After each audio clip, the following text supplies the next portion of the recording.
최고의 페이지. 와. 만나 반갑습니다. 최고의 페이지. 반갑습니다. 저는 반갑습니다. 박종화입니다. 네, 저는 이동훈 코치입니다. 예, 안녕하세요. 저는 유경철 대표입니다. 반갑습니다. 반갑습니다. 네, 오늘은 그 아주 유명한 책이죠. 루트 번스타인의 생각의 탄생이라는 책을 매개로 이걸 가지고 같이 한번 이야기하는 시간 오. 한번 가져보겠습니다. 생각의 탄생. 네, 고전?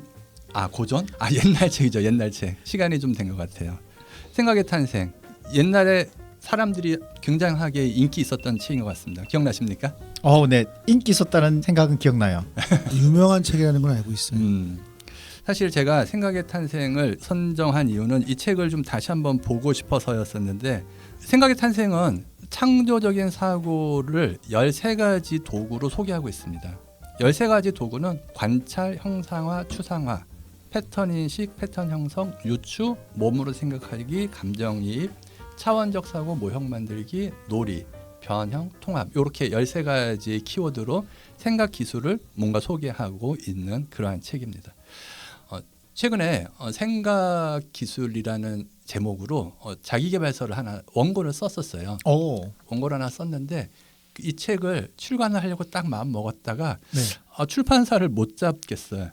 왜요? 내 스스로가 이거 내면 잘 팔릴까 이런 생각이 들어서 그래가지고 그냥 머뭇거리고 있었는데, 또 한 가지 이슈가 수학적 사고라는 제목으로 새로운 책을 하게 됐어요.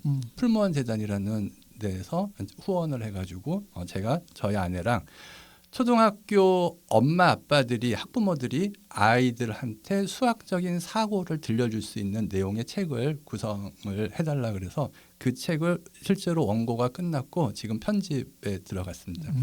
그러면서 생각에 대해서 사람들은 어떻게 접근하면 좋을까, 어떤 생각을 하면 좋을까, 이런 생각이 들어서 그런 저의 개인적인 목적으로 이 책을 한번 다시 읽어봤는데요. 여러분들도 뭐 비슷한 목적을 가지실 수도 있고, 아무튼 개인적으로 예전에 사람들이 창의성 이야기할 때 이 책 많이 한번 봤었지 할 때 하는 목적으로 한번 보셔도 좋을 것 같습니다. 책이 두껍고 내용이 약간 전문적인 내용들도 부분이 있어가지고 어쩌면 잘 금방 이해 안 되는 부분도 많은데 빠르게 넘기면서 이해되는 거 위주로 보시면 좋을 것 같습니다. 네. 책이 너무 두껍더라고요. 두꺼워야 좀 있어 보이잖아요.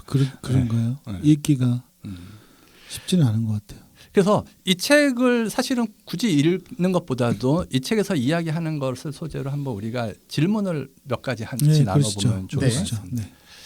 제가 몇 가지 질문을 가져왔는데, 첫 번째 질문은 우리는 창의적이어야 하는가? 아니, 사람들이 다 창의적이어야 된다고 얘기하잖아요. 네. 우리는 창의적이어야 하는가? 왜 창의성을 사람들은 찾는가? 그리고 창의적인 나는 어떤 모습이어야 하는가? 이런 질문을 같이 한번 나눠보고 싶습니다. 창의적이어야 되는가라고 했을 때 그 우리가 이제 창의적인 사람들의 특징이 있어요. 창의적인 사람의 특징 중에서 하나가, 물론 100% 그런 건 아니지만 그런 경향성이 있는데, 반복되고 똑같은 일을 하는 것에 대해서 조금 힘들어하는 친구들이 사실은 창의적인 친구들이 좀 많아요. 다양하게 접근을 해야 되니까. 그렇다면 꼭 창의적이어야 되는가라는 질문에서 그렇다면 그 일을 하는 사람에게는 굉장히 필요할 수도 있겠지만 그 일이 아닌 사람들에게 굉장히 창의적일 때는 오히려 그 일이 갑갑하고 오히려 그 일을 더 못하게 되는, 만들게 되는 요소도 작용하지 않을까? 그런 점에서 그렇죠. 그때에 따라 다르지 않을까? 때에 따라 다르다. 때에 따라 다르다. 저는 개인적으로 그런 것 같아요. 우리 사회가 군대처럼 조직화되고 수직적인 구조로 뭔가 성과를 냈는데 이제는 그런 식으로 성과가 나는 게 아니라 굉장히 좀 다양하고 새로운 것을 시도하는 것에서 더 큰 성과가 난다. 이런 것 때문에 창의성을 원했던 것 같아요. 그래서 첫 번째는 기업에서 창의성 교육도 하고 사람들한테 창의성을 강조하는 이유가 성과를 내는 방법이 창의적이어야 되기 때문에 뭐 이런 거인 것 같아요. 성과를 내려고 다양하게 또는 새롭게 접근하는 게 성과를 내는 방법이기 때문에 요즘에. 그거는 경쟁자가 있기 때문에 그런 거 아닐까요? 경쟁자가 없다면 굳이 창의적인 필요 없잖아요. 아니, 여러 면에서 볼 때 그런 것 같다는 생각이 듭니다. 네. 다른 사람하고 똑같이 하면 안 되니까 그걸 좀 새로운 관점에서 하는 게 창의적이라고 할 수 있을까요? 아니, 그러니까 상황적으로 그렇게 됐다 이런 거죠. 상황적으로. 옛날에는 대량으로 만들어서 막 팔면 잘 팔렸는데 요즘은 대량으로 만들어 파는 거를 사람들이 사기보다는 아주 독특하고 특색이 있고 막 그런 거 하니까 뭐 다품종 소량 뭐 이런 것들을 사람들이 찾는 시대다. 상황적인 변화 때문에 그렇죠. 사람들이 창의성을 원한다. 이게 첫 번째는 성과를 내기 위해서. 이게 가장 조직적인 관점이라 그러면은 개인적인 관점으로 저는 보면은 두 번째는 왜 창의적이어야 되는가? 이게 재밌으니까. 재미있는 게 재밌어요? 뭔가 즐겁고 행복하게 사람들을 만드는 요소가 되는 것 같다는 생각이 들어요. 뭔가 좀 다양하고 뭐 새롭고 이런 게 우리가 보통 막 웃고 막 그러잖아요. 뭐 그런 거 할 때 주로 보면은 좀 새로운 거 접할 때 그런 부분이 좀 있는 것 같거든요. 정리해서 얘기하면 성과를 내려고 즐겁고 재미있으려고 뭐 이렇게 생각. 근데 우리가 성과 낼 때 보면 뭐 창의적인 아이디어를 내라. 그래서 뭐 브레인스토밍도 하고 다양한 기법도 활용하고 하잖아요. 그런데 이 창의라는 게 기본적으로 우리가 기업이 생존하고 성과를 내면서 계속 진화하고 발전하기 위해서는 꼭 필요한 요소라고 할 수 있겠죠? 어떠세요? 어떻게 생각하세요? 2차 세계대전 전의 세대와 2차 세계대전 이후의 세대가 많이 달라졌거든요. 그게 가장 크게 달라졌던 게 뭐냐면 2차 세계대전 당시 전에는 찍었으면 다 팔렸어요. 물건 찍었으면 다 팔렸거든요. 2차 세계대전 이후에는 그 군수물자를 찍어내던 공장들이 이제 그 공산품을 찍어내기 시작했어요. 그러니까 이제 물건이 이제 넘쳐나기 시작했어요. 그때부터 필요했던 것이 이제 마케팅이라는 것이 필요하게 됐거든요. 마케팅은 새롭게 좀 접근을 하고 기존의 방식이 아닌 다른 방식으로 접근하기 시작했던 그 아마 전 세계적인 이제 관점이 보면 2차 세계대전이 아닐까라는 생각이 들고요. 그때부터 어떻게 보면은 내가 남들과 똑같이 해서는 남들에게 어필이 되지 않는다. 고객들에게 어필이 되지 않는다. 그런 시대가 아마 창의성이 요구했던 첫 시작점이 되지 않았을까라는 생각이 들었고요. 금방 말씀하신 게 2차 세계대전이 가령 미국 중심의 생각이라면은 우리나라 같은 경우는 아마 그 기준이 80년대나 이렇게 될 것 같아요. 그렇죠. 느낌이. 그럴 수 있겠죠. 전체적으로 보면은 아마 그게 이제 우리 산업혁명이 됐던 것처럼 아마 그런 어떤 시작점이 뭔가 되지 않았을까.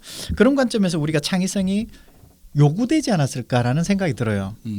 그러면서 그것이 아까 말씀드렸듯이 경쟁자가 있기 때문에 우리가 창의적이어야 되는 부분이고 아마 경쟁자가 없었다면 우리가 굳이 창의적이 필요할까? 아니 본인들은 좀 창의적이고 싶다 느껴지세요? 아니면은 그런 건 뭐 관심 없어 이렇게 느껴지세요?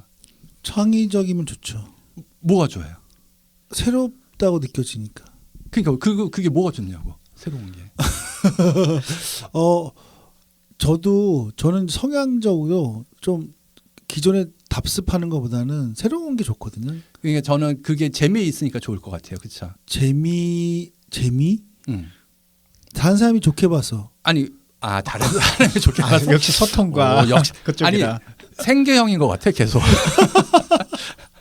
근데 아무튼 맨 똑같은 거 반복하면 지루하잖아요. 그쵸. 똑같은 거 반복하면은 재미없잖아요. 근데 새롭게 뭔가 경험한다든지 새로운 거 뭘 하게 되면은 뭐 재밌네 이런 사람들이 느끼는 아니요. 부분이 있는 이게 거죠. 다르게 한번 접근해 보면 반복하면은 안심이 되잖아요.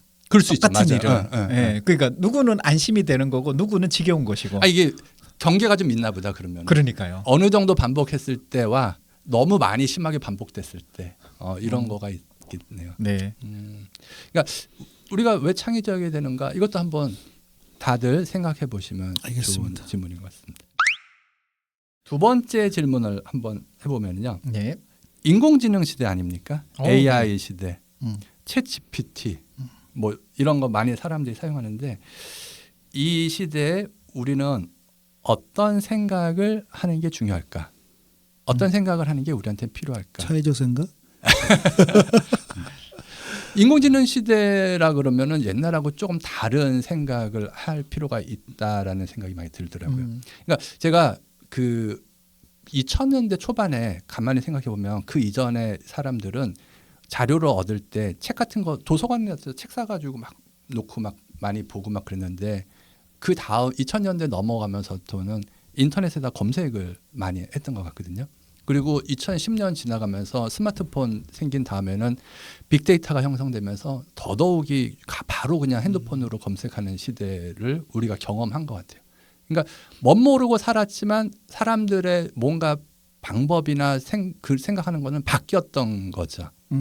2000년, 2010년 요렇게. 근데 2025년 이 시간에도 사람들은 뭔가가 바뀌는데 인공지능 이런 게 우리한테 뭔가를 주는 것 같아요. 그것을 고민하고 그 방법에 좀 맞춰서 생각하는 거 이런 게 우리한테 필요하다는 생각이 들더라고요. 근데 그러면 AI가 나온 것도 창의적인 발상에서 나온 거예요? 어때요? AI. 제가 볼 때 사람 자체가. 제가 볼 때는 AI의 가장 핵심은 뭐냐면 패턴과 유추거든요. 여기 생각의 탄생에도 패턴과 유추가 있거든요. 그래서 이제 바둑이라는 것들 보더라도 그 패턴이 있잖아요. 어떤 식으로 바둑을 둬야 되는지, 어떤 틀 안에서 어떻게 해야지 승리를 해야 되는지 이런 것처럼 패턴을 찾아내고 그 안에서 뭔가 만들어내기 때문에 이것은 창의성이라고 하기보다는 창의적으로 만들어내는 패턴. 뭐 아니, 기술의 발전이겠죠. 기술의 아니, 저는 발전. 개인적으로 뭐 이게 맞는지 틀린지 모르겠지만 제가 느껴지는 거는 아까 얘기한 것처럼 한 2010년을 넘어가면서 스마트폰이 엄청난 빅데이터를 만들었어요. 엄청난 빅데이터를 만들면서 비슷한 거를 찾을 수가 있는 시대가 됐어요. 그래서 옛날에는 굉장히 논리적으로 접근했어요. 이런 거는 이런 거고 저런 거는 저런 거다라고 컴퓨터한테도 그렇게 접근했는데 지금은 그렇게 접근하지 않고 이거랑 비슷한 걸 한번 찾아보자라는 방법으로 접근하는 것 같아요. 그래서 컴퓨터가 이거랑 비슷한 거를 쫙 찾아보니까는 비슷한 게 이거 이런 거가 있구나라는 것을 가져오는 거죠. 그리고 나서 그것을 조합해가지고 답을 내니까 훨씬 더 내가 원하는 더 좋은 답을 만드는 뭐 그런 시대인 것 같아요. 추론을 하니까 그렇죠. 비슷한 것을 찾는다. 어쩌면 이게 발상의 전환 같은 건데 A는 B야, B는 C야라는 굉장히 그 직접적인 그런 방법에서 방법을 바꿔서 비슷한 걸 찾아보자. 유사한 것을 먼저 찾아보자로 바뀐 것 같아요. 그러면 창의성 관점에서 얘기하자면 만약에 그래서 내가 프롬프트를 질문을 정말 제대로 복잡하게 잘 짜서 기존에 없던 생각들을 추론하게 만든 것도 창의적인 거 아닌가요? 저는 개인적으로 그런 접근보다는 우리가 AI 시대에 창의성이라는 것은 무엇인가에 대해서 스스로 한번 생각을 해보면 좋을 것 같고 저는 개인적으로는 내가 뭔가를 만든다라는 창작의 개념보다도 내가 기계한테 시켜서 기계가 만들어 온 것 중에 내가 선택한다. 그리고 선택으로 갈 만큼 계속 기계한테 수정시킨다. 이게 창작에 대한 생각, 뭔가 새로운 것을 하는 방법 이렇게 바뀐 거 아닐까 생각이 들어요. 그 옛날에 조용남 아저씨가 화투 그림 막 해가지고 재판도 막 하고 그랬거든요. 조수를 썼다 막 맞아요, 그렇게. 맞아요. 근데 실제로 현대 미술을 하는 사람들은 조수를 써요. 그 어떤 예술가들은 자기 밑에 자기 작업을 대신해 주는 사람이 100명씩 200명씩 있어요. 데미안 허스트 같은 사람은 얘기할 때 뭐 190명씩 조수를 쓴다고 막 사람들한테 공개적으로 얘기하고 이 중에서 내가 한 거 하나도 없어. 다 시켜서 해오게 한 거야라고 공개적으로 얘기하거든요. 그런데도 사람들은 그 사람을 최고의 예술가, 뭐 많은 현대 미술을 하는 사람들을 그걸 인정해 주는 거는 그것을 이 사람이 시켰고 해온 것에 대해서 뭐 수정도 시켰고 최종적으로 선택한 안목은 이 사람 거다라고 하는 것을 인정해 주는 부분인 것 같아요. 그럼 AI도 마찬가지인가요? 그게 지금 AI하고 우리가 똑같이 생각할 수 있을 것 같아요. 그러니까 예술가가 내가 큰 수조 같은 걸 하나 사가지고 거기다 포르말데를 내가 채워서 내가 황소를 갖다 놔서 뭐 이렇게 내가 다 꾸몄어가 예술이 아니라 몇몇 사람들한테 당신은 설계를 이렇게 그림 몇 개 그리면서 여기다 이렇게 갖다 놔 보세요. 이거 이렇게 채워 보세요. 이걸 이렇게 해가지고 황소 한 마리 사다가 끼워 넣어봐. 뭐 그러면서 야 이거 약간 바꿔봐. 뭐 비슷하게 이렇게 뭐 지시를 해가지고 최종적으로 좋네 하고 내가 한마디 했어. 그게 내 예술품이다가 요즘 마치 예술하는 영화처럼. 사람. 그럴 수 있죠. 영화를 만드는 사람도 그렇게 하는 거잖아요. 사실 감독이 오케이 뭐 이러는 거잖아요. 그렇죠? 그런 것처럼 우리가 창작에 대한 생각도 좀 바뀌어야 되고 그게 어쩌면은 인공지능을 가장 잘 활용하는 방법 중에 한 가지라고 생각을 하는 게 맞는 거 아닌가? 뭐 이런 생각이 들어요. 제가 궁금했던 게 뭐냐면 우리가 AI를 많이 쓰는데 사실 수많은 컨텐츠를 이 AI 프롬프트를 통해서 이제 저희가 소스를 가져가잖아요. 그런데 그러면 내가 어떤 거를 말해서 우리가 과정이라고 친다면 과정을 그런 소스를 통해서 개발을 했어요. 그렇죠? 근데 기존에 없던 거야. 창의적인가요? 창의적인 거죠. 이거는 창의적이다 아니다 뭐 이렇게 얘기하는 의미는 없는 것 같고 그걸 통해서 새롭고 뭔가 성과를 냈다. 뭐 이러면은 사람들한테 사람들이 평가하겠죠. 야 되게 창의적인데 이렇게요. 그 뭐 저작권 같은 것도 요즘 사람들이 많이 얘기하는 것 같더라고요. AI로 뭘 만들었으면 이게 저작권이 있느냐 없느냐 뭐 이렇게 뭐 그래서 어떤 사람들은 저작권을 주장할 수 없다 뭐 이렇게 얘기하기도 하고 뭐 아직까지 여러 가지 이야기를 하는 것 같은데 아무튼 그것을 잘 활용하는 방법 이런 게 우리한테 필요한 것 같아요. 그 AI 시대에 우리가 생각해봐야 되는 것 중에 하나가 우리 많은 사람들의 연초가 되면 목표 중에 하나가 다이어트가 있어요. AI에게 다이어트하는 방법에 대해서 100가지를 알려줘 하면 100가지 알려줘요. 자, 그런데 알려주는 것과 실행하는 것에 굉장히 고울이 있거든요. 이 큰 어떤 골짜기가 있어요. 이 골짜기가 어떻게 바라보고 건너가야 될 것인가가 오히려 지금은 더 중요한 시대가 되지 않았을까. 예전에는 어떤 방법이 있지를 찾으려고 했다면 이제는 그 방법을 어떻게 실행으로 옮겨야 될 것인가라는 그 골짜기를 넘어갈 수 있도록 하는 것. 그게 아마 AI 시대에 우리가 좀 더 그런 생각을 좀 가지는 게 필요하지 않을까 생각합니다. 그렇군요. 네. 실행은 우리가 해야 되니까. 실행. 그렇죠. 몰라서 못하는 건 아니죠. 생각이 중요하지 않아. 실행이 중요해. 이런 거. 생각도 중요한데, 생각 중요한데. 새로운 접근 방법이 중요한데 이제 새로운 접근 방법에 대한 중요도가 이제 조금은 그 좀 덜 중요하게 되고 왜냐하면 이제 우리도 저도 이제 강의를 하다 보면 제가 이제 그런 걸 물어봐요. 리더십의 기준이 뭐라고 생각합니까? 라고 물어보거든요. 그러니까 제가 기준에 대한 키워드가 한때 꽂혀가지고 그 리더십의 기준이 뭐냐? 그러니까 사람들이 기준이 뭐지? 리더십이 발휘됐다는 기준이 뭐지? 굉장히 이제 의구심을 가지더라고요. 그래서 제가 한마디 했어요. 챗GPT가 이렇게 뽑아주던데요? 하니까 그냥 이제 수긍하는 거 있잖아요. 오, 그래요? 예, 그냥 저런 것이 있을 수 있겠구나. 왜냐하면 우리가 생각했던 게 2-3개밖에 없는데 쟤는 9개를 뽑아줬거든요. 물론 제가 9개만 뽑아달라고 해서 그런 게는 했는데 그런 걸 보면서 우리가 이제 가지고 있는 관점이나 이런 부분들이 오히려 그런 인공지능을 통해서 좀 더 넓어진다. 다양한 생각들을 할 수 있겠구나. 그것을 굳이 내가 좀 더 노력을 기울이는 것도 하나의 중요하지만 내가 어떤 관점을 가지고 좀 그런 다양한 생각들을 뽑아낼 수 있느냐. 그리고 더 중요한 것은 그걸 가지고 또 어떻게 실행해야 될 거냐. 이게 그 연결되는 질문인 것 같은데 질문 하나 더 해볼게요. 네. 나에게는 나의 고유한 생각이 존재하는가? 어떤 것 같습니까? 내가 뭔가 생각했어. 이게 나의 고유한 생각인 것 같은가? 아니면은 나의 고유성이라는 것을 얘기하기보다는 뭔가 어디서 온 생각이다. 저는 고유하다기보다는 어떤 학습되고 경험한 것들이 응축돼서 나온 거 아닐까요? 그러니까 내 생각들이 대부분은 물론 뭐 사람이 갖고 있는 성격 이런 건 좀 타고난 게 있지만 어떤 의견을 말할 때 그래서 우리가 보통 성장 배경도 되게 중요하고 내가 뭘 공부했는지 뭐 어떤 사람 만날지가 중요한 게 그런 거 영향을 받으면서 내가 이 뇌에서 뭔가 알고리즘이 생길 것 같아요. 아니 내가 세상에 유일한 존재고 내가 유일무이한 존재고 나의 존재가 세상에서 아주 특별하다고 하면 내 생각 같은 거가 나인 거잖아요. 네. 그러면은 그게 진짜로 내가 세상에 아주 소중하고 특별한 존재이기 때문에 갖는 생각이었는가 아니면 어쩌면은 나도 하나의 기계처럼 돌아가면서 나 하나가 어떠한 GPT가 돼서 뭔가 알게 모르게 여러 가지 데이터가 나한테 들어온 것 중에서 내가 특정한 것을 생성해가지고 나 스스로가 존재하는가. 코치님 어떤 것 같아요? 저는 우선은 생각은 2가지가 있어요.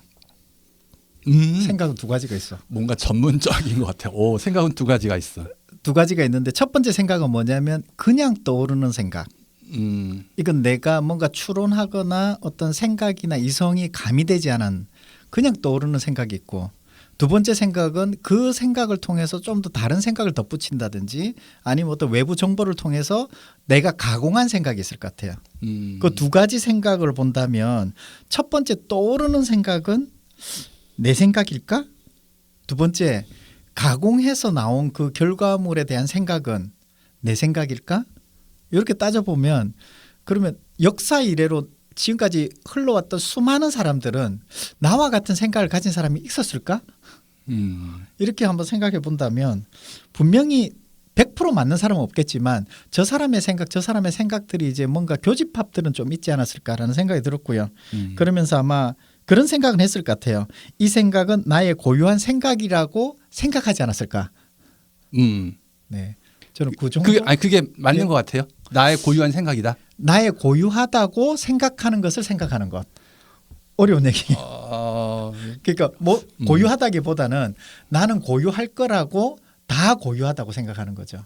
그래서 이것은 시대가 변하면서 다 비슷하게 생각하지 않았을까? 나의 생각도 생각은 고유한 생각은 타고나는 거 아니에요? 사람마다. 그러니까 내가 이 질문의 목적을 다시 한번 말씀드리면 네. 나는 소중하잖아요.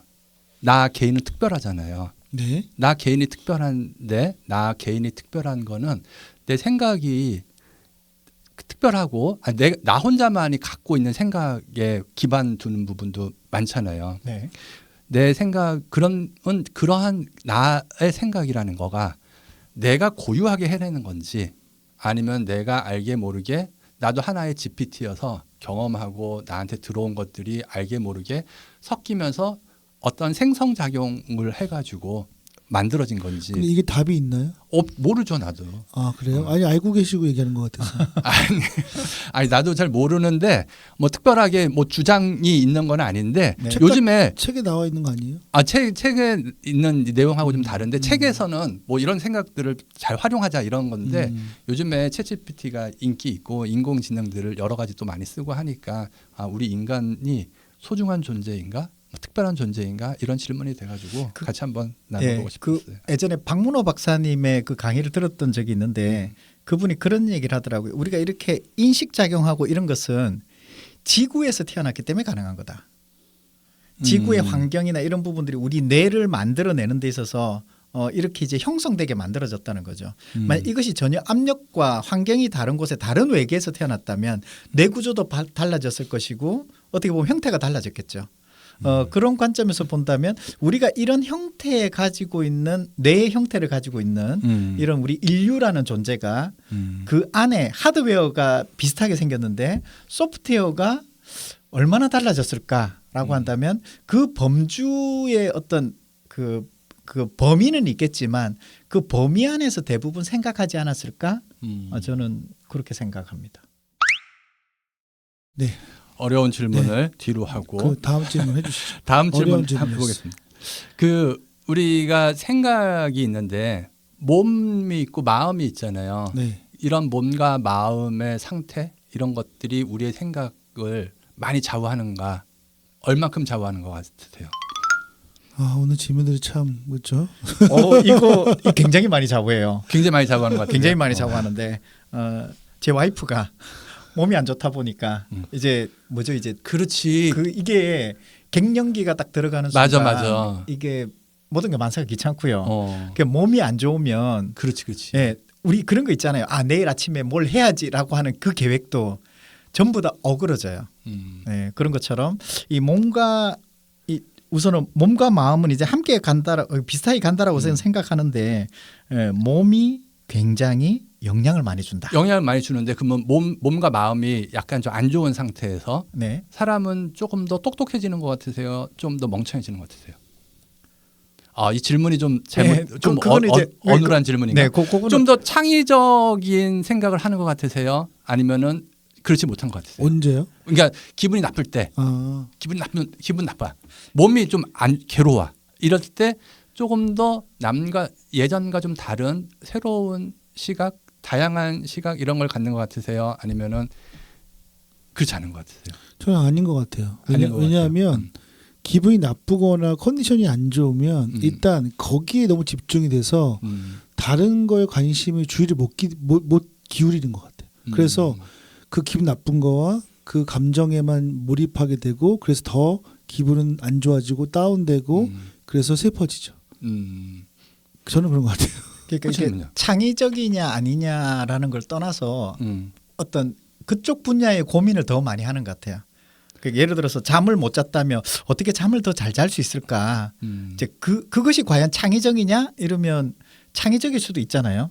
네, 잠을 못 자고 이렇게 또 밤에 이제 그런 게 또 하면 또 한편으로 보면은 금방 말씀하신 것처럼 굉장히 잠을 못 자서 그 아주 안 좋은 상태 말고 우리가 보통 좀 집중해야지 하면서 커피도 마시잖아요. 그거는 분명히 좀 몸을 아주 좋게 한다기보다는 좀 나쁘게 만들어서 좀 더 집중하고 그런 거 아닌가?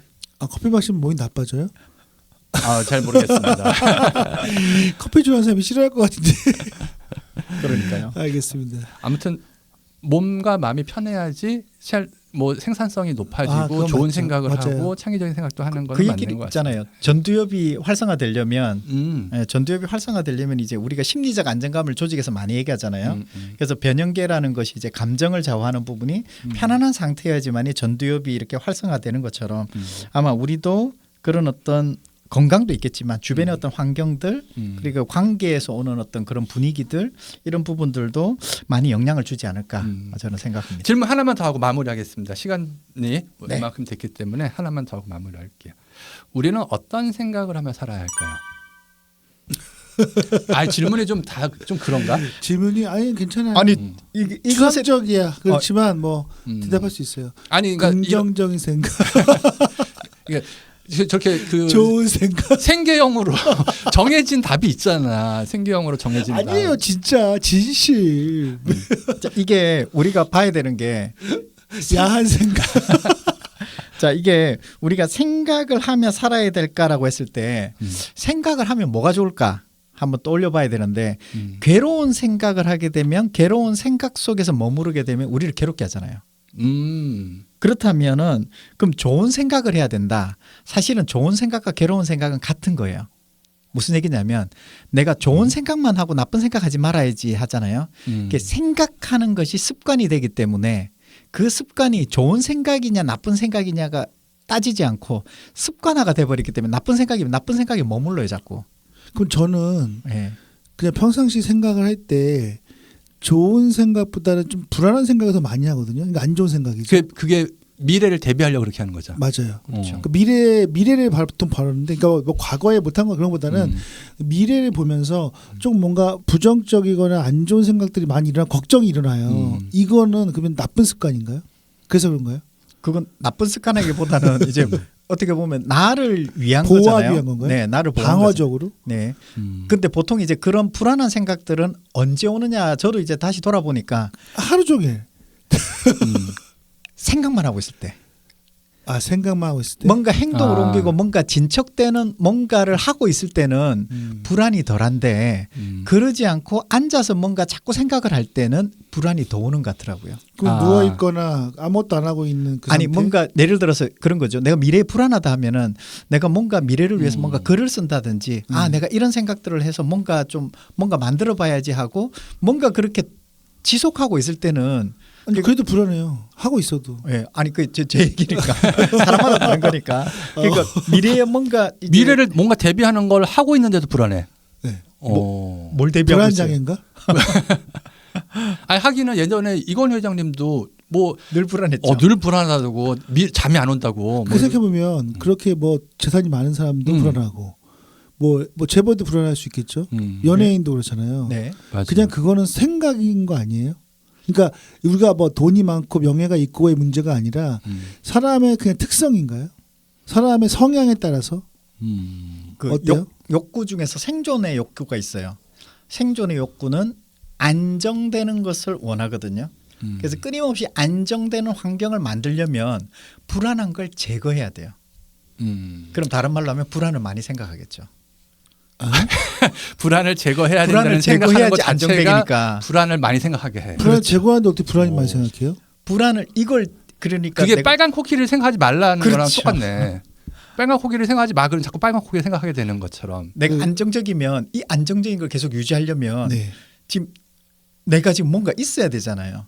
그러니까 뭐? 이 안정적 예를 들어서 이 안정적인 뭔가 내가 유튜브를 하고 싶으면 불안한 어떤 수익을 뭔가 만들어야 되잖아요. 네네네. 그러니까 이런 부분에 대해서 내가 안정을 유지하기 위해서 이 불안을 생각하는 거죠. 내가 사실은 이 질문을 할 때 우리 코치님이 요즘에 불교를 열심히 공부하셔가지고 불교에서 뭔가 인사이트를 주실 것 같아서 한번 질문을 네. 해봤는데 네네. 그런 불교적인 맥락에서 우리의 생각 또는 마음가짐 이런 것들을 한번 정리해 주시면 좋겠습니다. 네. 그건 다음 시간에. 아 다음 시간에 다음 시간도 청취해 주시기 바라겠습니다. 오늘은 잠깐만 우리 끝난 거예요? 오늘은 여기까지 하겠습니다. 여기까지 좋습니다. 우리 여기까지 해서 알겠습니다. 우리 잘 들으셨죠? 예, 우리 좀 이번 그 시간은 창의성에 대한 얘기를 했는데 굉장히 다양한 다양한 생각을 하고 네. 실제로 뭐 정답이 있는 얘기를 하려고 했던 건 아니니까. 재밌었어요. 네. 우리가 이것도 굉장히 창의적이죠. 예, 되게 창의적인 얘기 많이 했던 것 같아요. 이런 얘기 하려고 한 거죠. 뭐. 알겠습니다. 우리 여기서 마무리하겠습니다. 네. 최고의 페이지 페이지. 와! 안녕히 계세요. 감사합니다.